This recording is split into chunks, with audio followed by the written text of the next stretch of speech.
Good morning and welcome to the Digi 498 No Cap panel podcast. I am your hostess of the mostess, Tony Perry, and I would like to just give a nod to our wonderful assistants and our production team here, Caleb Marks, thank you very much, and Dylan Singletary. Please be nice to them. They're running everything. And this is an actual podcast that will be rebroadcast at some time in the future. Okay. So it is my very great pleasure to introduce you to our panel of experts. Just to reiterate, this particular program has been put together by the digital media team, and our goal is to invite industry experts in digital media and journalism that have distinguished themselves in their careers, but are also very proficient with interviewing candidates from the culture of Gen Z. So they are here to talk about the good, the bad, and the ugly of what interviewing will look like to give you that advantage of who it is you're up against and what stumbling blocks that you can avoid. So our first industry expert is Landry Coleman.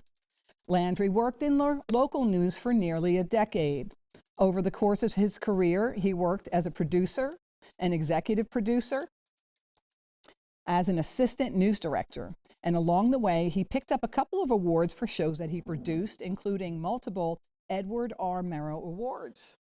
Landry left local news in May and is now pursuing his Master of Fine Arts here at Liberty University while working as a GSA. He has hopes to one day be a professor. He celebrated 8 years of marriage with his wife, Sam, over the summer, and they have 4 kids, and they are expecting their 5th to arrive when? We got a date? It's up in there, like okay. 3 to 5 weeks. All right, round of applause for Landry. Landry, welcome. Our next guest, Mary White Smallshaw, is Vice President of James River Media, which owns WLNI Radio and Home Magazine. Mary is currently the co-host of The Morning Line on WLNI. She held similar positions at WYYD and WIQO in Lynchburg and served as a news anchor and reporter for WVIR-TV in Charlottesville. Recent professional recognition includes the 2022 Athena Award from the Central Virginia Business Coalition, the 2022 Best Morning Talk Show from Virginia's Associated Press Broadcasters, and an Outstanding Newscast and News Series Award from the Virginia Association of Broadcasters. Yay, Mary! All right. Our next incredible professional is Emily Austin. Emily Austin attended Florida Atlantic University. Do we have any students from Florida here? No? All right. Well, give whoop whoop anyway, okay? On an academic and athletic scholarship, her drive towards excellence led her to network sideline reporting for the Tampa Bay Rays and the Orlando Magic with Fox Sports, as well as the Boston Celtics. Previously, she was the weekend sports anchor reporter at KAMR KCIT in Amarillo, Texas. Emily joined the Flame Central staff in October of 2019 and serves as an anchor, producer, and reporter. Round of applause. All right. Last but never least, it's Danner Evans. Come on out, Danner. I know, sorry, it's a lot of pressure this morning. All right, Lynchburg's Danner Evans has anchored every newscast at ABC 13 News over the years, from first thing in the morning to 13 News at 11. Currently, she anchors weekday evenings at 5, 5:30, and 6. Is that correct? All right. Danner won Best TV Anchor from the Virginia Association's Press in 2022. She's also been recognized for her outstanding effort by an individual reporter at a large market television station. In addition, the Virginia Association of Broadcasters named her story on A Little Boy Fighting Cancer, which was the best human interest series.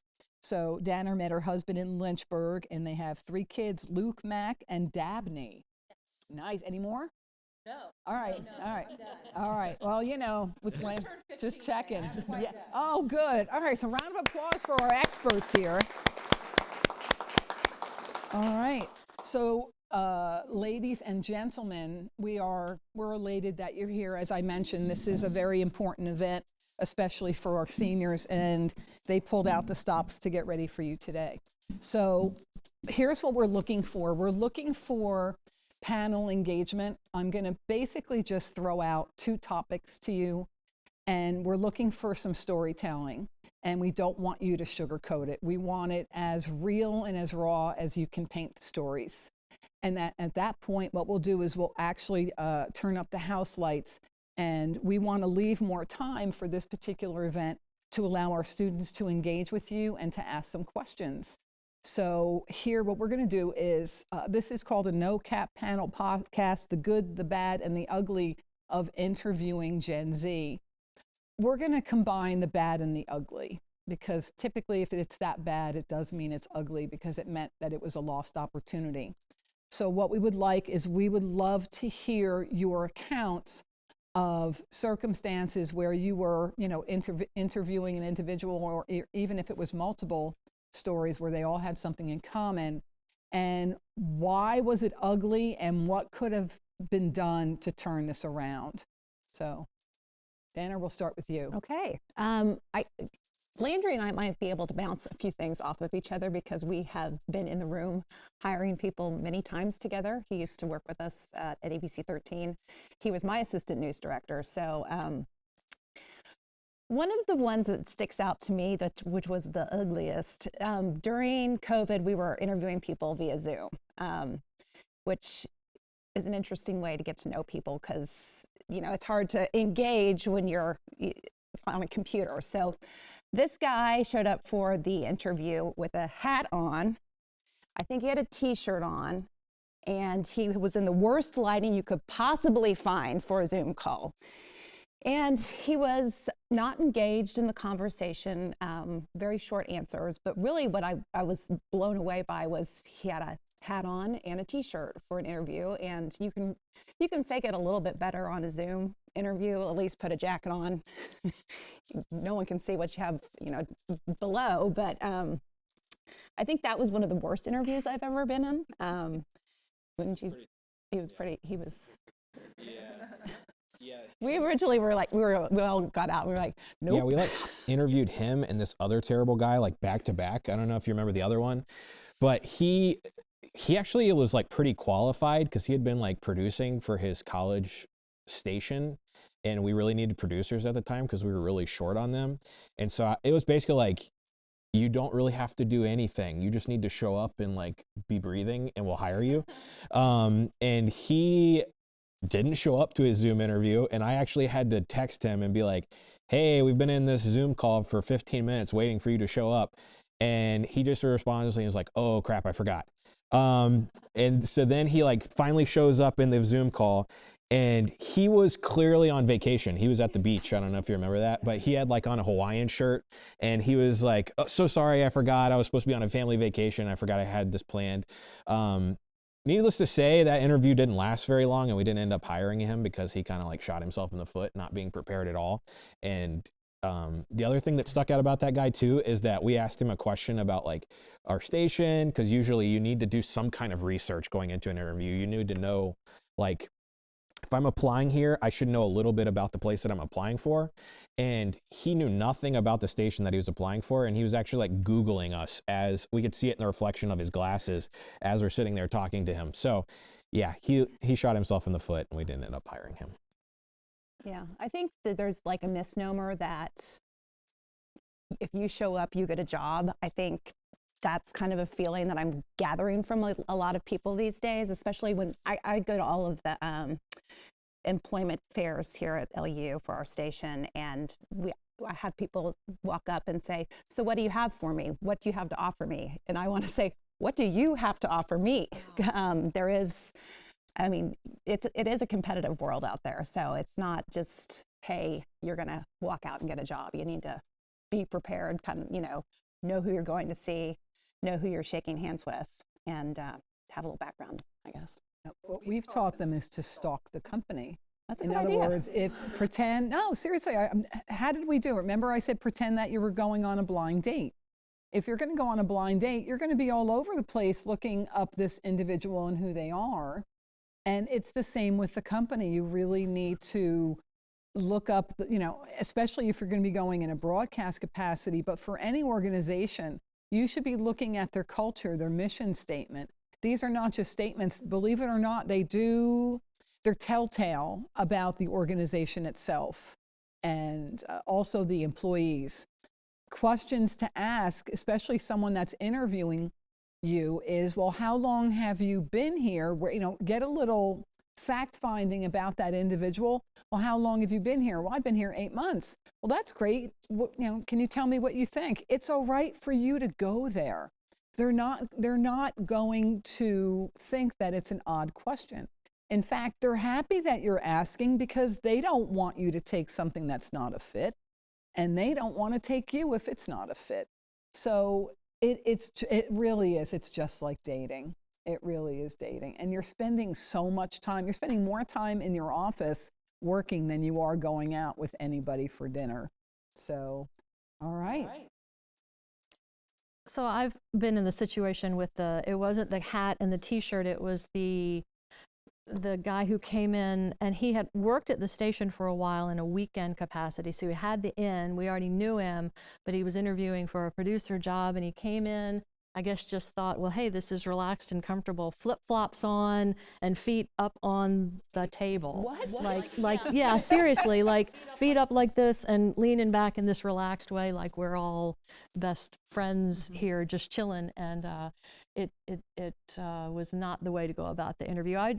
If anything, go in the opposite direction. Make it a little more formal and a little more prepared, and just don't assume that you have something in the bag because maybe you think you have an in or you've been doing it in some kind of a capacity. And then another bad interview was a woman who was bad-mouthing every previous employer, every previous maybe relationship or even references, like everything. If we would say, you were only at this place for 1 year, why was that? Because we'll look for those kinds of records in your employment, and she would proceed to badmouth her former boss because he was such a jerk and he didn't treat her, and it was never any kind of personal responsibility, and it was really throwing a lot of people. She was willing to throw a lot of people, former coworkers, former bosses, and these are all people in a community that you end up having relationships with, and she threw them all under the bus. So we thought that was a big red flag when you're talking negatively about other people in a job interview. Yeah, while it's a large industry, it's very, very small at the end of the day, and everyone is going to be connected in some way, shape, or form. I don't personally do a lot of hiring, but I am part of the process. And I think the biggest thing is when I don't see that like eagerness to want to go above and beyond, and that entitlement coming in, like you guys were saying, like they think that you just like know it all because you graduated college, and I'm not saying that you guys don't have a lot to offer at your age, but I remember I thought I was going to be on SportsCenter the same week I graduated college, and I'm like, oh, Amarillo, wow, this is not Connecticut. But I just think going in with like an eagerness to learn and being upfront, like I don't know it all, and I do want to know it all. And when I am in like the process of like hiring student workers, like I want you to want to know and learn and be eager to learn as much as possible in as like short amount of time, or and are you staying extra? Because while it's incredibly difficult to break into this industry, like, look, a lot of people want to get and work in TV or radio or communications, a lot. What are you doing to separate yourself from the other hundreds of thousands of people that want to get into the same role that you're doing, that you want to do? What are you doing? What are you willing to sacrifice?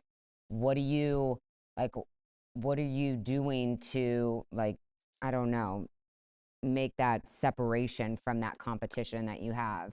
And I think that when I'm in interviews and I don't see people with that eagerness and that drive, don't really vibe well with those people anyways. But that's really hard for me to be like, okay, because I know that I'm going to be doing your job if I hire you, and I can't do your job too because I'm already doing some people's jobs. No, I'm kidding. So I think that just the general, yes, like don't look like like slouch in an interview and dress professionally, but also like have a piece of paper with with questions to ask them. You know, what is my role look like from a day-to-day? Not, hey, how much vacation do I get? You know, like make sure that you're asking questions and prepared to ask questions, that you have done the research on other people who have been in that role. You know, you could reach out on LinkedIn to somebody that you're filling their role. Well, what can you tell me about this company or position? There are ways to, you know, be persistent and stalking, whatever. But also being prepared is like very, very important. It's a happy stalk. Yeah. It's a happy stalk. I actually have one as a professor in New Jersey. I was doing something similar. This is definitely kicked up a notch, but I had a similar program. And we had one of our top candidates, and this individual wanted to break into the hospitality industry. And I gave a glowing recommendation because I had known the student for a few years. I will never forget this.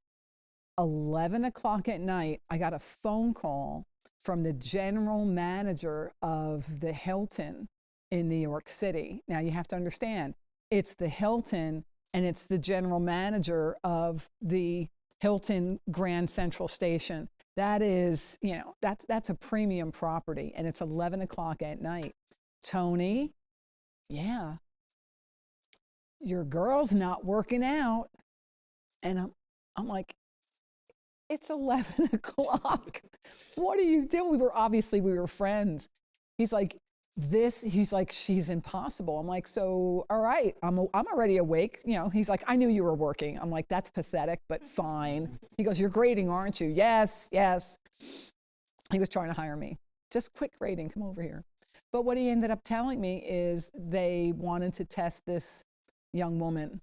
So what they did is they gave her the morning shift to see if she would be willing to do anything. And they gave her the task of setting up the breakfast in the morning at 5 o'clock. She refused to do it. That's not why she received her degree, and it was beneath her.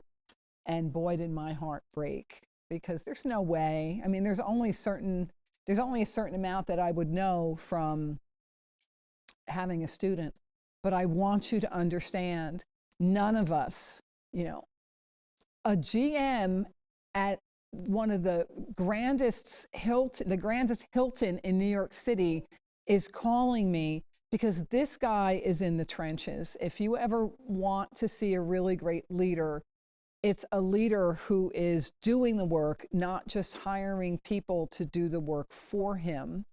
In order, you know, like for Emily, she has to know how to do everything. All of us here know how to do things, but in order for us to do our jobs well, it needs that family where everyone has the responsibility. So this particular GM, he did a great job by giving the new employees the humble positions to see if they would knock it out of the park.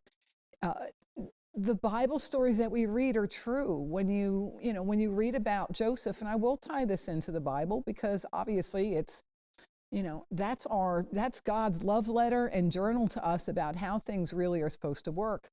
But even Joseph, little cocky 17-year-old with all his brothers, ticking them off, telling them how he's going to be, you know, lording over them someday because they were treating them horribly.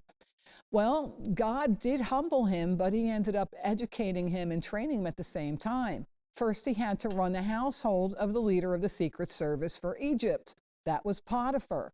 He's running that guy's household, learning management skills. Then he ends up being in the jail, and the jailer puts him in charge of all these nasty murderers and everything. So 1 minute he's handling staff, the next minute he's getting training on how to handle criminals. And then the third big kahuna, he became the prime minister of Egypt.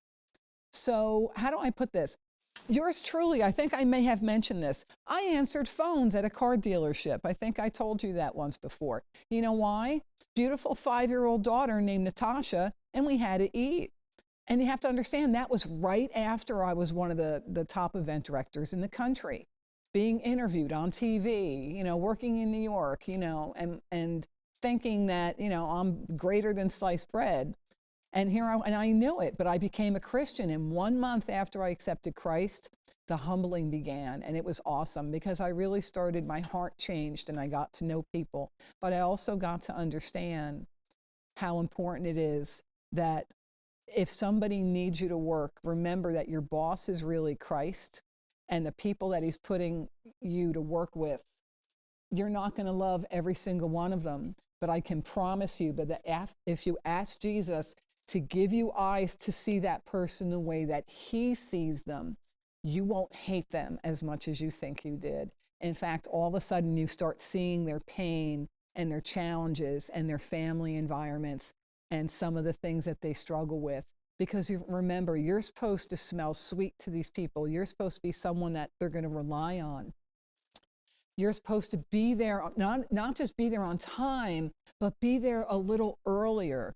Get dressed up because they want to see it. It shows that you put an effort in. And I think that's really what we're all going for, right? All right. All right, well, this is good. Let's transition now to the stellar aspect of it, as far as give us some examples of some shining star candidates that just blew you away and you knew from that very minute that you were going to hire them. Landry, we'll start with you.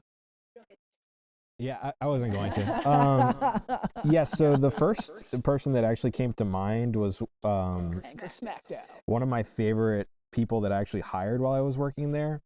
So she went to school out west, and she was doing like a fellowship or something in DC where she was working in TV too. But she really wanted to be in our market because her husband was going to go to law school at UVA. So it was like between us and another station, but she really wanted to work for us.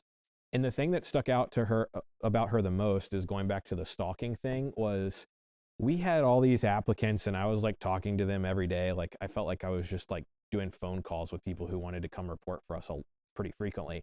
But she checked in with me every 2 or 3 days to just see how things were going and to see where we were at in the process. Like she made sure that her name was always right in front of me, because she wanted to be there. She even did small things like she would make updates to her reel and then she would be like, I changed 1 or 2 things. I just wanted some feedback, so I'm going to send that to you. But she really stuck out in that way. And then she also put references on her application that actually had positive things to say about her. The application, but not the resume. Yeah, correct. All right. Just want to clarify that. Yeah, so on her application that you do the website or whatever, she had actually called these people ahead of time, which that ends up being a problem a lot. Is I used to call references and they're like, wait, what are you calling me for? And I'd tell them the student's name and they're like, I'm not the best person to talk about them. I would not recommend them to you. And usually that was enough for me to be like, okay, I'm not going to hire that person. But she had all 3 of her references lined up and they were all people that had tons of experience. And they were like, I think she's going to be like a stellar reporter for you if you actually hire her. And they all were right. She was awesome. She still is awesome. She's one of the hardest working people that I've met in our industry, and I think she's going to do great things one day, and I'm happy that I got to hire her first. So following up, you have to understand that there's a hesitancy. I had to bribe them to even sit in the front here because there's this separateness. I don't even know how to explain it to you, but I know that it exists. There's an inhibited aspect of it that you will have to overcome. You're not bugging anybody by reaching out, right? In fact, what you're doing is, in a very love and respectful way, you're really expressing your interest. So I don't want anybody here to be hesitant. Again, I can just speak on myself and how I broke into this industry, which was a while ago, but I didn't know. I didn't have any connections to get in, but I eventually made them. I think being open-minded is a good quality to have going into a position. I only wanted to do football in front of the camera, and I ended up at Golf Channel in the production control room behind the camera for the beginning of my career. So you just have to be open-minded that you never know. And like, I would never be the reporter I am today and the producer I am today if I didn't spend that time in the control room doing what I hated and didn't want to do. It ended up now being one of my favorite parts of my career. So being open-minded going into that, and then being hungry, because like I said earlier, there is so much competition to break into this. I used to make, oh, I don't have any cameras, I don't have any on-camera opportunities. We'll make them. I didn't have any on-camera opportunities either, and I went to the sports athletic director at FAU, and I said, hey, we don't have a weekly sports show. Can I do it?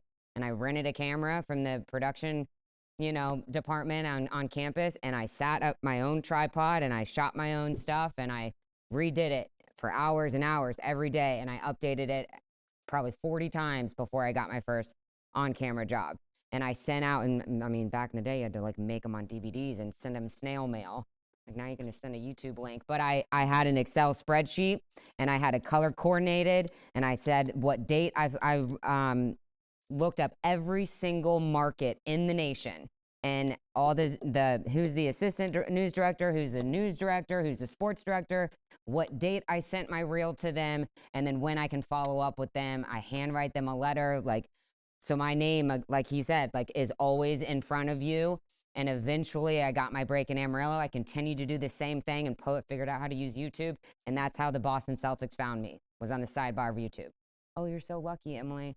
Well, none of that would have happened if you don't sit there and like do the work to be easily found, I guess is the right way to put it. And then continuing to just follow up with those people with that color coordinated Excel spreadsheet.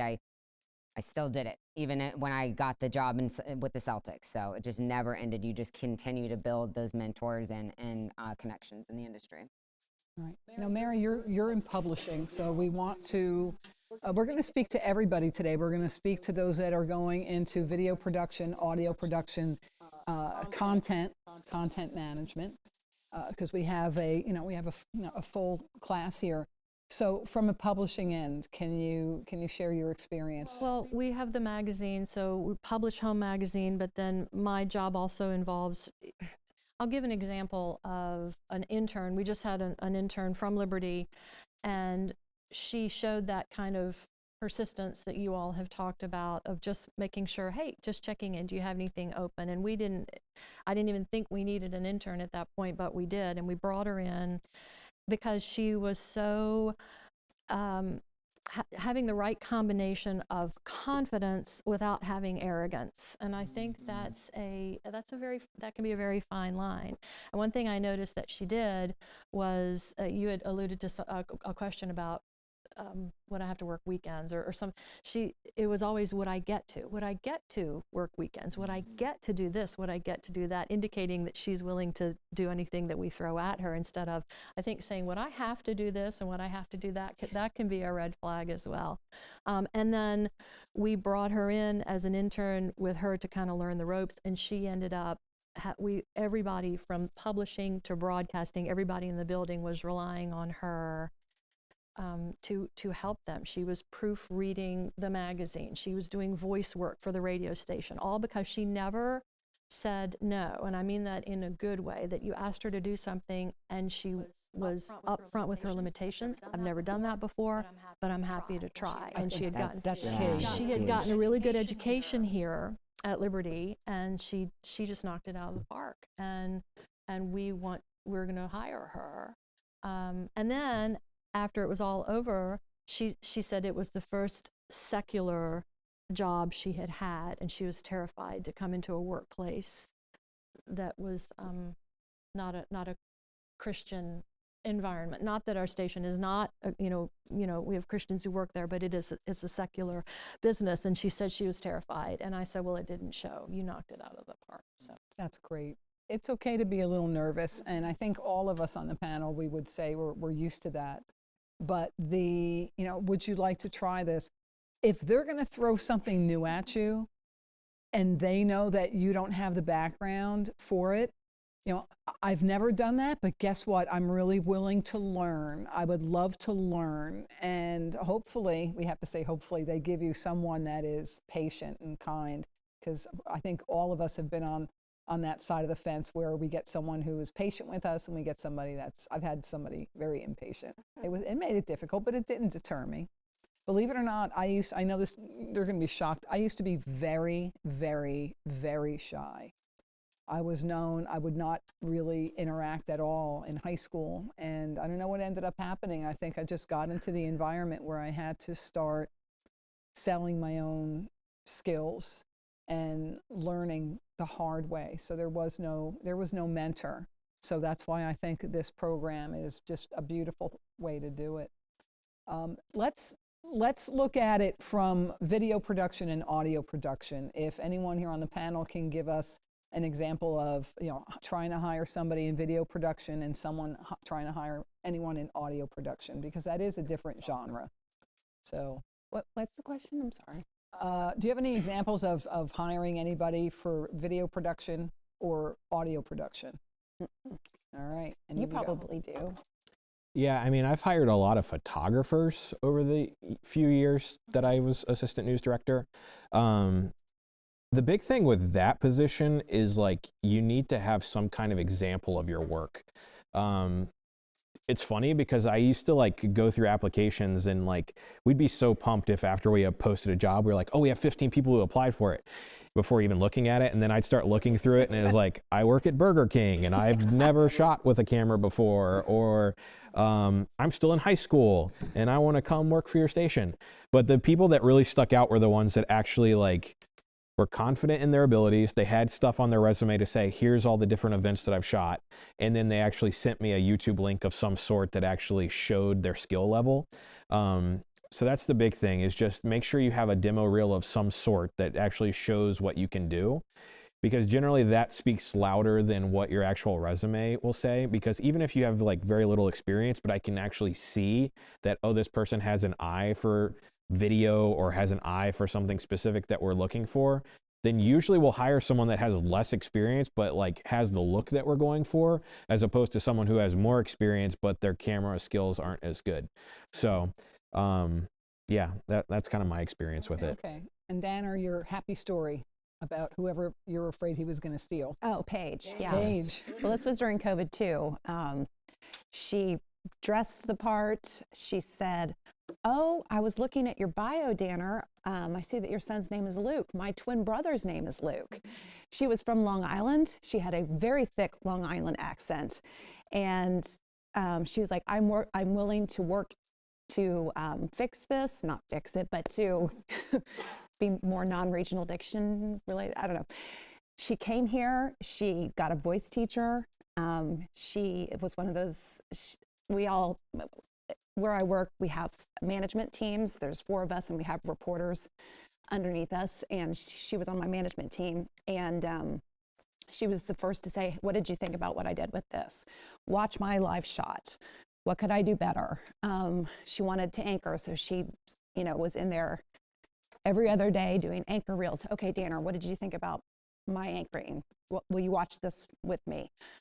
That girl grinded. We got off that Zoom interview and I was like, we have to hire her. Someone said, but that Long Island accent. I said, wow, yes. Yeah. And I'm from Long Island, so she must have spoken like that. she did.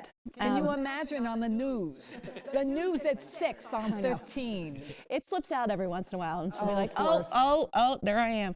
But she grinds, and I knew it from that interview that she was willing to grind, like just the friendly stalking. She knew my son's name and had a story to relate. She But did it's that. not creepy. I mean, It they wasn't. They need to understand. It was it's- endearing. It was like, Yes. wow, she really looked at our website, and who was she sitting down in the Now room telling with? them, hey, your wife's really hot, that's not a good thing. Right. You that don't would be want to an go there, okay?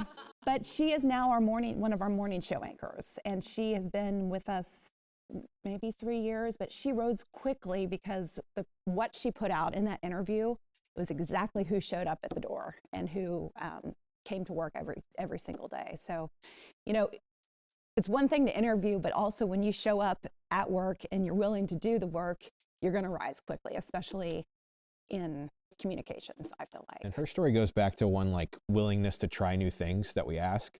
Like Paige worked every shift and she did awful shifts. Like she would do like, she'd come in at noon and sometimes she'd work till midnight or like, and she did that for a while where she worked the night shift. And then like the next thing I was like, hey Paige, do you want to switch your life around completely and work in the morning show and get up at 3 a.m. and stay till noon?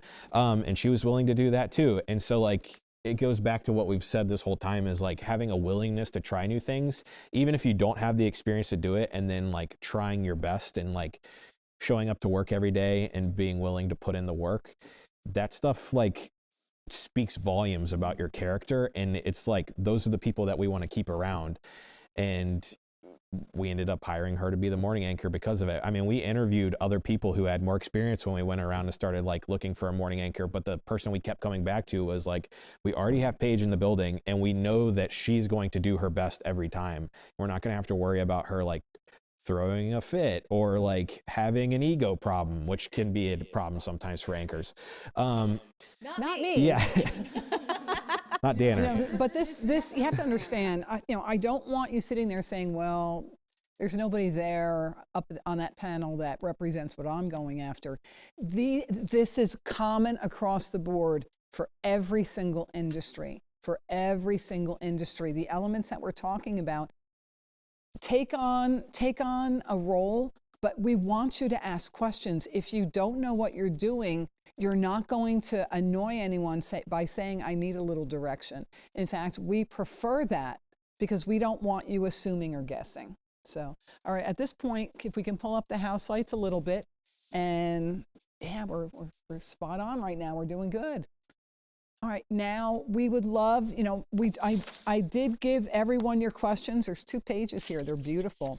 But we would love for you to just come on up, all right? Come on up to the mic and shoot a couple questions that are that you need answered. Yep. All right, David, great. Be sure to introduce yourself and tell them what your major is and what you're looking to do. Hi, I'm David Henshaw. I am a digital media and journalism major with a sports journalism concentration. Originally, I had two people ask questions, but Alan York is unfortunately not here. He couldn't make it. I apologize. I'm sorry about that. Mainly the only one I have is Emily Austin. How does being in front of the camera play a role in producing? Play a role in terms of like my on-camera like knowledge and like my comfortability. Yes. I don't know. What do you mean? In the oh wow. Are you, because if the ultimate goal is to produce, are you asking her if being behind the camera has any type of, Yes. if it Impact teaches on you anything as far as helping, if you want to be a producer, what would the skills of being behind the camera give you as far as being a I producer? mean, there's so much. Like when I was at Golf Channel in the control room, and again thinking that I'm supposed to be on SportsCenter and I'm too good for this type of mindset. Like it was not a great mindset to have, but what I'm learning back there is the lingo of a control room. What the director is doing, what the producer is doing, what the graphics are doing or not doing most of the time. Just understanding that things are going to go wrong in live television. And if you don't understand like how that process works behind the scenes, when you get in front of the camera, you're going to be a deer in the headlights. Instead, because I understand how production works behind the scenes, I'm able to kind of, figure it out and just stall on camera until they can get the graphic up that I need, or put the right video up, or take me off camera, or put me on camera, whatever. So understanding how that whole process works in production is like it's vital to be successful in front of the camera, in my opinion. Okay. And yep, answered it perfectly. And this is also towards producing, with balance between being on-air talent and also being a producer. Mm-hmm. Does being a producer give more an appreciation of the behind-the-scenes work as much as the in front of the scenes? Yeah, I think I like producing more features more now than, going into my career. I thought I only wanted to be on camera, which I think this is really important too. When you're applying for a job or going for a job, you need to fully understand what that job is. Like if you just want to be on camera or want to be like, that is maybe 3% of my job. Like 3% of my job is being in front of a camera. I would say, 80% of my job is producing in my current role. So just understanding the role that you're like going after, because if you're going into something because you want to be on camera like that, you're going to fall short of like your expectation of this job, because that's really not my job. But or like a lot, I think like just writing scripts and stuff like that, and just the research you have to do takes so much time. But for producing, like when I was in Amarillo, I had a 40-pound camera on my shoulder and I was shooting highlights of 6-man football in Happy, Texas, and I'd go back and I'd edit everything, and then I'd do a full 4-hour show of all the Texas football on that Friday night. So because I shot my own highlights, now that I'm a producer, I know what to tell my photogs. Hey, can you get a close-up of coach? But then I also need an establisher shot of the stadium. I know that terminology because I've done that job, and that really helps people want to help you once you're further along in this career, because they're like, oh, well, she didn't just rise up to the top and doesn't know what she's talking about and doesn't understand what I have to do. She's lived it. She's done it. She's been successful in it. So I think looking back, those steps and getting into this career, it's so important to kind of be versatile and learn all of the areas, because it'll help with other people when you are producing things and have multiple photogs who might be getting footage or whatever for you. But it takes time. And guess what? There's no rush. There's no rush. You get yourself a job and you work really well with everyone, and you're able to pay your cell phone bill and your rent and gas and go out to eat once in a while. Guess what? You're in great shape. But you don't need to rush. In fact, you have to remember who's in charge of this. It's God's timing. What you're hearing are what I call journeyman and journeywoman experiences. So, David, thank you. Thanks, David. All right, who'd like to go next? I mean, I made $20,000. Wait a minute, hold on. You made what? $20,000 in my first job. Okay. I think like 20 or 22, yeah. All right, and how long ago was that? Okay, come on. All right, next question. That was 10 years. Next That was 12 years ago. That's okay. I remembered my first job. If anyone saw yesterday, I was just laughing. It was Trump at McDonald's, and it brought back memories. I was 14, and I got my working papers, and my first job was at McDonald's, where I was making the breakfast, because I just love I'm an Egg McMuffin. I don't eat fast food, but I just love the Egg McMuffin. And I was dreaming of getting that job so I could just make Egg McMuffins all day long. I'm telling you, it was a dream job.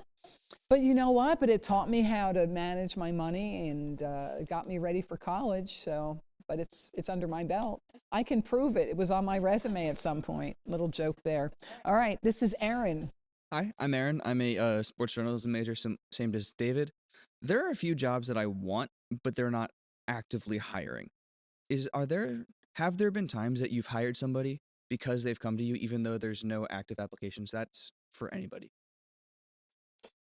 I would usually, well, for us, all of our positions were budgeted. So like, I wouldn't say that I would hire someone and create a position for them. But what I have done before is like someone has like emailed me out of the blue saying like, hey, I'm looking for this position at your station. Is anything open? And I would be like, no, but we have some of these other jobs and we know like a couple months down the road that this position will open up. So maybe if you get your foot in the door and you like actually do those things that we've already talked about, like showing a willingness to try new things and like putting in extra effort, then you could potentially be in line for that job if you get a few months of experience with us beforehand. So if there's like a place specifically that you're looking at and you're like, my dream job is this, then I would say just do something to get your foot in the door, because you could potentially get into that position that is your dream job by just like showing the company just how hard you work. And I think be honest in the interview process, say, because they're going to say, where do you see yourself? And you say, this is where I see myself, that I'm just trying to, I want to work here and I want to get my foot in the door, but this is where I want to be. This is what I want to do eventually. My problem is the two companies that I want to work at don't have any applications that I can find. In that case, then I would just say put your name in front of them. Okay. Kind of like going back to my story. Like, even if we wouldn't have hired Alexia at that time, as soon as we had a position open, I would have gone back to her, because she probably would have continued to just email me and call me and stuff until we had a job for her. So that's what I would say, is just get your name in front of them and like build a relationship with someone at that company, so that if something does open up, then they know they're going to call you first. Now, HR and the hiring manager are typically different groups. But if there's an organization and you're very interested in it, you do the research and you find out what division or what group you're looking for, and you can find someone in there. There is nothing wrong with you reaching out and say, you know what, I have an interest in working for your group. I know that you're not hiring, but I still, I have my degree and I have some work. Would you have 15 minutes? And you keep to the 15 minutes. Would you have 15 minutes? I would love to just find out what working is like and also introduce myself. They love that. That is, now obviously the timing is key. If someone says, I could do that, but can you wait a month and then call me back? Then call them back. But that is a very good way. It's a very proactive way, and they're not going to think that it's odd or strange. It's you showing an interest. At that point, you throw the suit on, you show up, you have your resume, you can even just give it to them. HR usually doesn't like that because we're going around them a little bit, but I can tell you that there have been opportunities, and I'm sure all of us have, where we've had some type of connection that assisted in that. All right, thank you very much. Yeah, definitely use LinkedIn. Okay. Like, LinkedIn is such a valuable resource, and you can find so many people that are in the industry of where you can get advice of like a similar role that you want to do.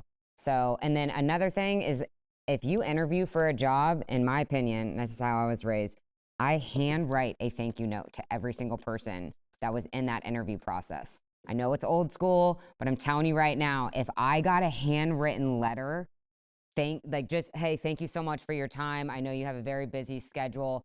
It would be a great opportunity to work for you or this company, blah, blah, blah. I don't know, that would just, that would seal the deal for me if the interview went well. But that, You know that why? doesn't Because go it's not unnoticed. expected. Yeah. I mean, No I know one we does all it. have our email thank yous, and that's great. I mean, that's even important, because now, how many email thank yous are you receiving? I think I got 2 over Yeah. like 2.5 All right. years. Really? Yeah. But you know what? If you're like, I am getting this job, I know that I'm one of the candidates, you don't have to write anything the length of a Bible. All you have to do is say, I really appreciate the time that you took yesterday to interview with me. I really feel that this would be a great fit and that I have a lot to offer your company. Thanks so much, and I look forward to hearing from you. If you don't know what to say, you have me forever. As long as I'm here, you can reach out to me. I want to write a thank you note. I really don't know what to say. You can shoot me an email or give me a call, and I promise you I will be there. I will call you on my cell right away and say, grab your pen, let's do it. But it does matter. It does matter. All right. Hi, my name is Jonathan. I'm a video production major, concentrating in church ministry, and I'm going into church ministry. And I kind of open-ended question. You were talking about Paige, and I want to know, what is the balance that you look for between somebody's skill versus their personality and character, and how important is that balance? Well, that's an interesting question, because Paige didn't have a lot of skill at that point. That's important for them to hear. Yeah, I mean, All right. You have to understand that. She had was a reel, raw. but it was Not good. not a great reel, if I recall. I think we asked her to submit some other things too. Yeah. We had her go shoot stuff with her phone. Yeah. Yeah. Because we were interested in her. She was also a gymnast in college. And anytime you can hire an athlete, a college athlete, we will always do it, because they know how to work. So I mean, her skill set came along quickly, but definitely her personality won us over in that instance. And we just knew that she was going to be successful. Yeah, and usually like if someone, you can tell by someone's personality if they're going to be like a fit in your culture. Because when I was hiring, that was always more important to me, was like, because when I first started there 9 years ago, the culture there was terrible. We had like a lot of just toxic people working there. So I was always like, if I ever get in a position where we can actually hire people, or I'm the one helping hire people, I'm going to hire people based on like how they interact with their coworkers and what they bring to the table as far as like being a good person. So if you've got like a personality that shows those kinds of things, and you're like trying specifically like a church, I think that they're probably going to go for your personality over someone who's got like a year more experience than you or something like that. Yeah. My second question kind of goes off of that, but also us being in college, how important is it that our college degree is exactly what we're going into, or is it not as important as other aspects? Well, for what we do, I feel like experience is the most important aspect. Having the resume real or something, you know what I mean? Like, I don't look at what someone's GPA is, honestly. I don't tell them that. I know. Well, yeah, it's raw. But the thing is, I graduated with a degree in French, Russian, and Italian with a minor in marketing and business. yeah. You know, but you know, the Lord has His own plans, and He uses it the way that it's going to be. But the experience and the willingness, I think, that sums it up, right? Mm-hmm. And curiosity. At least from our perspective, is radio and magazine, and so you might be on the air, you might be writing for the magazine, you know, jacks of all trades for James River Media, and the basic skills of being a good writer and a good communicator, but also having that interest and that curiosity of just what's going on in the world around you, and that doesn't really have to translate to one particular major. All right, thank you. I do think journalism majors, at least for what we do, have a better footing for better writers, better, just because that's what you got trained in college. All right. Hi guys, I'm Emma Sink. I'm Church Media. I was just wondering if there's a common mistake that you might be seeing from Gen Z applicants that we might not even know is a mistake. I know I have my phone up here, but I would say just like phone and just like being unaware, like in an actual interview. Absolutely, I would try to not have your phone, like scrolling or just, I don't know, going off or something like that. But and then I just think the entitlement thing, like my generation too, like I do feel like I was kind of entitled coming out of college because you are just so hungry and you think you know it all. Now that I am 15 years into my career, I'm like, oh my gosh, I knew nothing. And my reel was awful. So I think just sometimes there is that entitlement with Gen Z of, oh, I think I deserve this, when you really haven't done and don't really know, you know, like not like you don't know anything, but you just haven't had the professional experience. So I just think being aware of that entitlement or not having it. Thank you. Yeah, like Diana? proofread your resume. How about proofread their website? Yeah, I mean, Yeah, and spelling and grammar. If you're unsure of what your application or your resume, have someone who knows what they're looking at look at it for you, because sometimes we'll get something and I'm like, oh, gosh, someone should have proofread that before All they right, you're submitted trying to it. be too polite, all right? I don't know if you heard my pitch to them before any of you came out, but this is a generational problem that we're experiencing on the college campus. I can go over to the law school and it's the same issue. And I'm considering it, you know, a pandemic. It's because they have chat, what's it called? Chat GPT. They're not actually. To an extent, but then it's giving them words that they've never heard before that sound very impressive. Yeah. But the spelling, grammar, and punctuation are really key. Really, really key. And this is week 10 for us with this group. So we've been working on it, and they're actually doing much better. They have a partnership with Liberty's The Writing Center. So I actually took them off task for a project that they just did to see if there were improvement. There was improvement, but it needs to be, you have to be obsessed with it. If you're going to stalk the company, then I just need you to know that it's not, first of all, it's not your fault. And I've said this in the past. It's important for you to know that this deficiency was caused by the educational system. We don't know. I don't know how. I even asked my husband, I wonder how this all started. But somehow, some way, it was just get them through. But I don't want to just get you through this course and have you pop out. I want you to be aware of it, because you know what? If you're aware of it, you're golden. Okay. Oh, great. And I have one more question. So, as far as seeking new opportunities, when would be a proper amount of time before, say, you want to find a new job? When is it okay to keep rising up and choosing new places before it's you just can't commit to a job, if that makes sense? Well, in what I do, we're under contract for a certain amount of time. So, you sign a 2 or 3 year contract, and you're there until the end of your contract, and then you seek another opportunity. So, I mean, that's kind of how it works in the broadcast side. Our producers sign contracts, reporters, anchors, sports, weather, everybody signs a contract. So, and then you move on. So, generally speaking, what do you? I think it's a red flag if you don't stay somewhere for at least a year. If you have several things on your resume where I was here for 8 months and then I was here for 9 months, I'm why put in the effort to train this person and get them accustomed to what we're doing, as if as soon as they learn what we're doing, they're going to go try to find another job.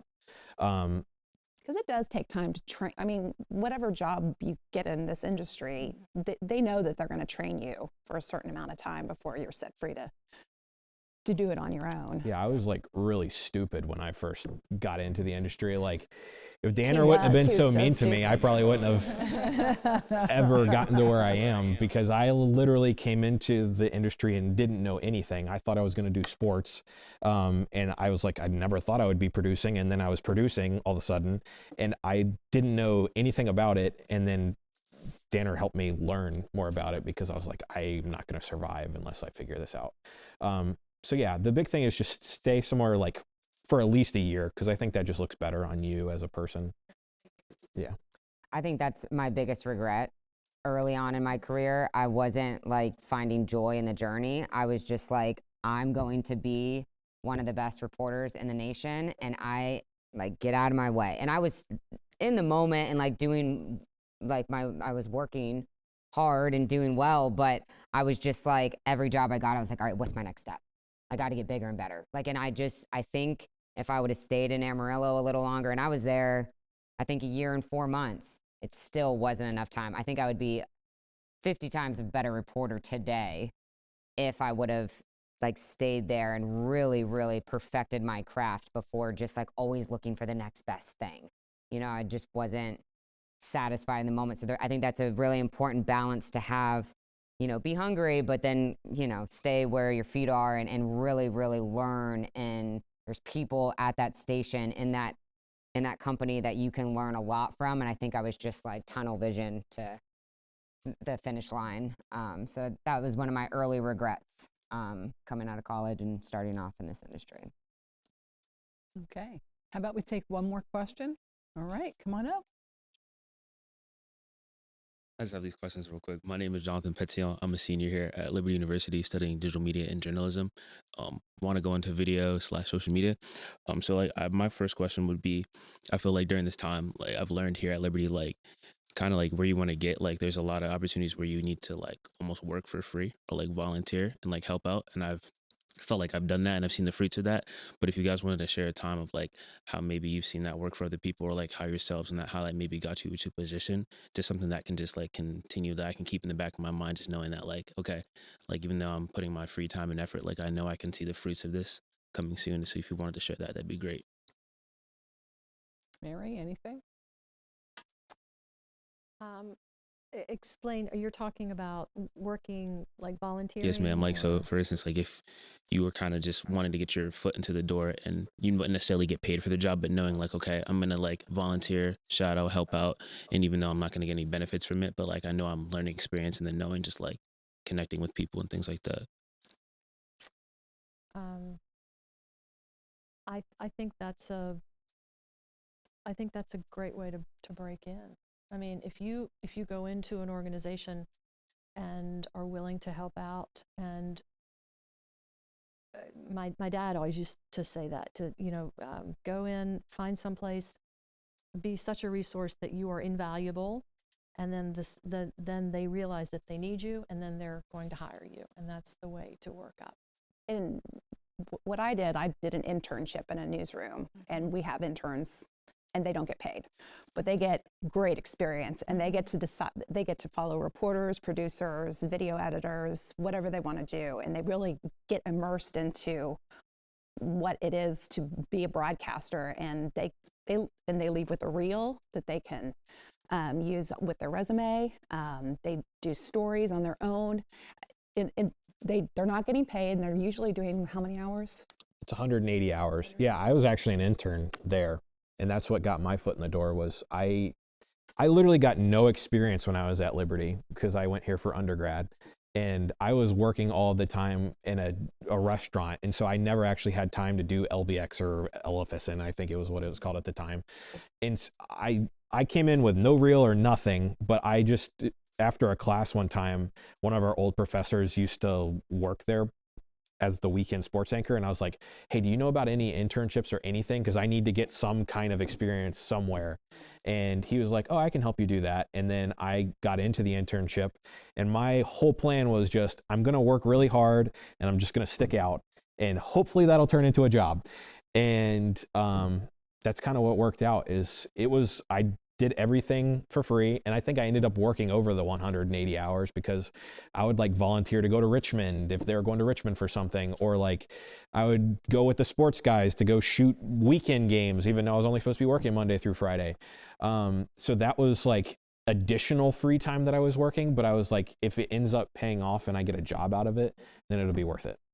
And you learn too. Like, I used to follow, he was just a very famous photojournalist. I'd go to stories with him, and he'd go 2 hours away, and I'd go because I wanted to learn the art of photography and the art of the way he writes a story and matches it to what he shot. I mean, and I think you learn from those experiences too. So it's important. Sorry. Lastly, I would say like, so this industry is like very competitive. And so like some would say like having like a tunnel vision is very important, and kind of just keeping your head down and work. And I believe that's very important. But how do you balance like keeping that mindset of like, okay, I got to be better than everybody else, as well as also like, let me also be able to grow and learn with my peers as well, and not see them as like enemies or competition, or just like as people that we're doing this together, we can grow together. Because I feel like at times this industry is just like, it's all about me, or like if I've gotten to where I'm at, like I don't really want to help other people. So how do you just balance that between like, yes, I want to be beneficial to myself, but I also want to do this around people that are doing the same thing as me as well? I mean, that's hard because That's hard, yeah. I'm a naturally competitive person, and I'm really hard on myself too. But I think it's the culture that you work in that helps you look beyond that. I think it's okay to be competitive, but also celebrate the wins of your coworkers and your friends as well. Does that make sense? Like, I worked in a newsroom in Myrtle Beach, South Carolina, and the producers all competed to see who would have the best showcasing of a story. But then at the end of the day, they all would be like, oh, that was the best. And, they celebrated each other as well. It was a really cool environment. And, I think that's a big part of it. Yeah, and I think I think God gives us different like gifts too, right? Like if you're looking to hire a sports girl that's like straight up stats, not much personality, that type of stuff, like more that fun side, then I'm not going to get that job anyway, because that's just not the type of reporter that I am. So I think that there's going to be positions that they're looking for certain people that you might fit better than your coworker or your friend anyways. So I think you can celebrate those differences, and that can even help you guys get the experience early on, where if you are doing stuff like renting out a camera and maybe you want to be in production, but then you can help out somebody that wants to be on air. So you're learning while shooting her stand-ups or his stand-ups. So there is a way that I think that you guys can, use that. Yeah, be competitive, like Dana was saying, but still like help each other get to where you could go, because not every place is going to be looking for specifically you. And Which it's is okay. And it's easy to say this because I know it stings in the moment, but when you are going for the job within the company and you don't get it, or maybe it's a job somewhere else and you don't get it and you thought you should have gotten it, your character is really defined on how you can how you handle that kind of defeat. And are you gonna? We've had people who they thought they should get the next highest level up, and then they don't get it, and then they just say, well, I'm not coming into work today, or I'm not, Oh I my quit, goodness, I'm yeah. not doing this. And you can really learn a lot when you find out why you were turned down for a position over someone else. Is it you need more experience, you need to do X, Y, and Z, and you learn from it, and you make it, it becomes a new goal for you. But I think that's a real, you learn a lot about people's character and how they handle defeat, and if they can handle it well. And it's going to happen. I mean, you're going to have huge disappointments along the way, and you just have to learn from them and move on. And you never know when that person's going to move to another, right. network that you might be going for a job at one day. You just never know. Like that happened to me when I didn't get a job and they moved and went for another audition 5 years later. So you just, it's a very small industry. So you want to keep that reputation positive. All right, thank you very much. Well, this concludes our October 2024 No Cap Panel podcast. I want to let's give a round of applause to all of our wonderful panelists. Folks, they've agreed to just stay just for a little bit, just to answer any, private questions that you might have. And, but I do need you to stay in the room, so no exiting out. But if you do have any questions, they are here. You can just come up and approach and introduce yourself. And if you didn't want to do it on the mic, now you have the opportunity. So thank you very much.